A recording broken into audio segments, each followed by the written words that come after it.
उपसभापति जी, मैं निवेदन करना चाहता हूँ कि विकास के लिए हम जिस मात्रा में पूंजी लगा रहे हैं उस मात्रा में हमारे देश में उत्पादन में वृद्धि नहीं हो रही है। लोगों की क्रय की शक्ति बढ़ रही है, लेकिन उसके अनुसार बाज़ार में माल नहीं आ रहा है। मैं यह भी कहना चाहता हूँ कि इतना कहना ही पर्याप्त नहीं होगा कि मूल्यों को कम करने के लिए उत्पादन बढ़ाना आवश्यक है। यह ऐसी चीज़ है जिसमें किसी का मतभेद नहीं हो सकता है। देखने में यह आता है कि सरकार की नीतियाँ मूल्यों को बढ़ाने में तो सहायक होती हैं, लेकिन उनसे उत्पादन में वृद्धि नहीं होती है।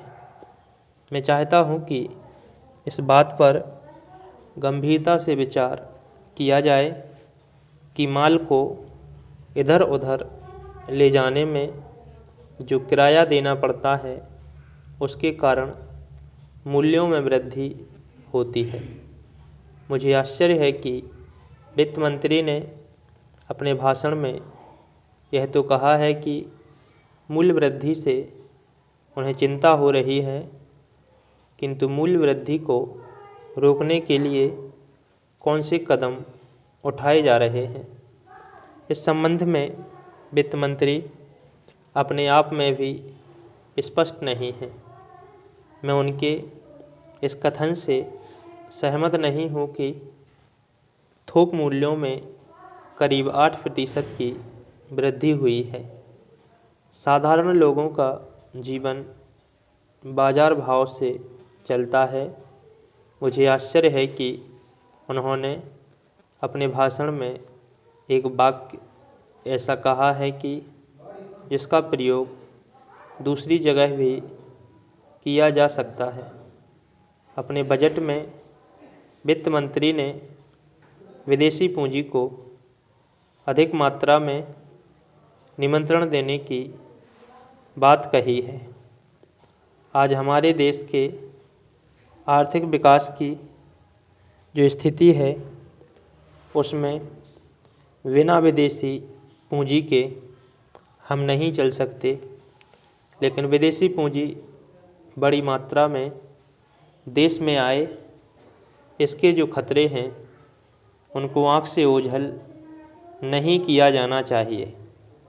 यह बात अभी तक स्पष्ट नहीं हुई है कि हम जो विदेशी पूंजी देश में लाना चाहते हैं वह किन शर्तों पर लाना चाहते हैं।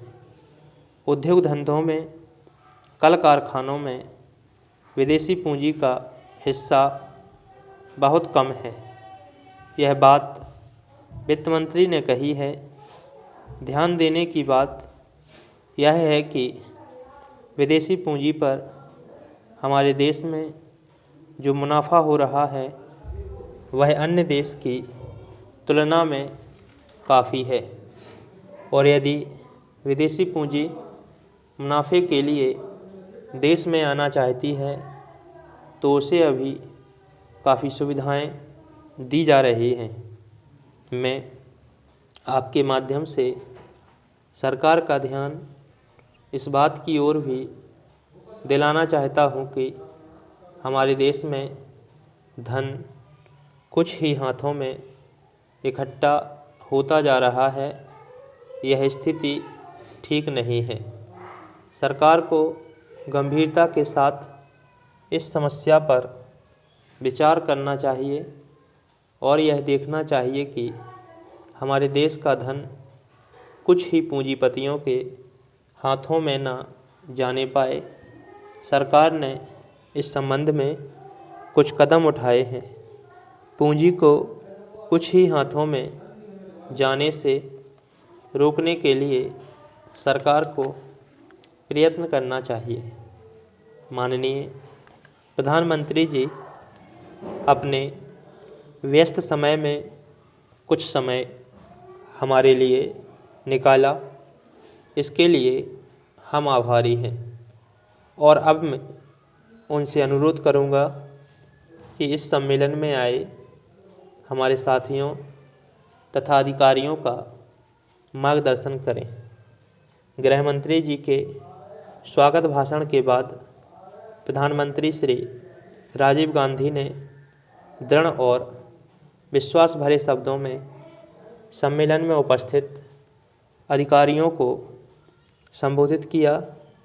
संक्षेप में उन्होंने कहा कि भारत में बहुत सी भाषाएं बोली जाती हैं, लेकिन हिंदी को सबसे ज़्यादा लोग समझते हैं और बोलते हैं।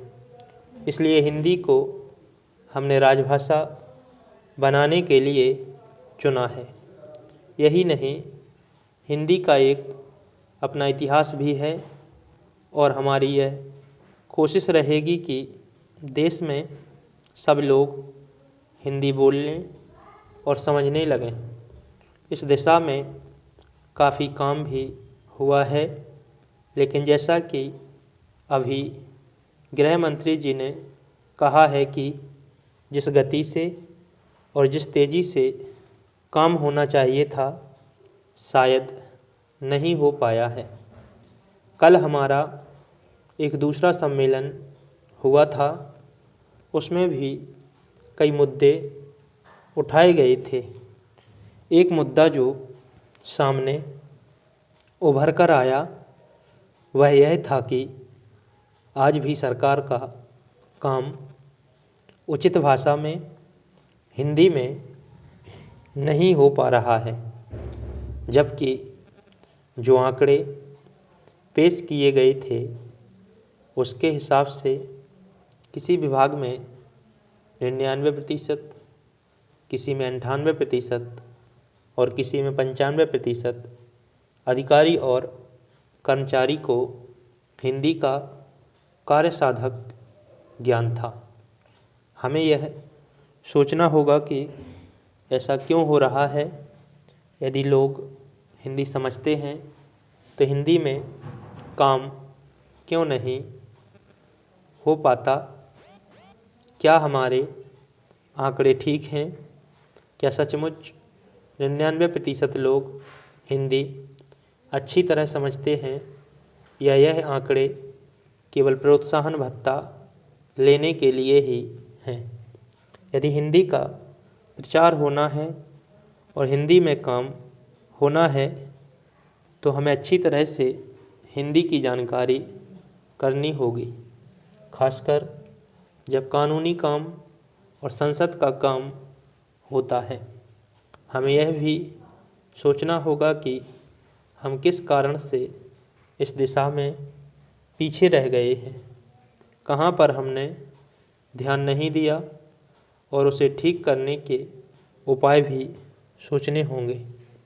हिंदी का प्रचार करते हुए हमें यह भी ध्यान में रखना होगा कि दूसरी भाषा बोलने वाले लोगों को यह अनुभव नहीं होना चाहिए कि उनके ऊपर हिंदी ज़बरदस्ती थोपी जा रही है, क्योंकि अगर उन्हें यह लगा तो वे विरोध करेंगे।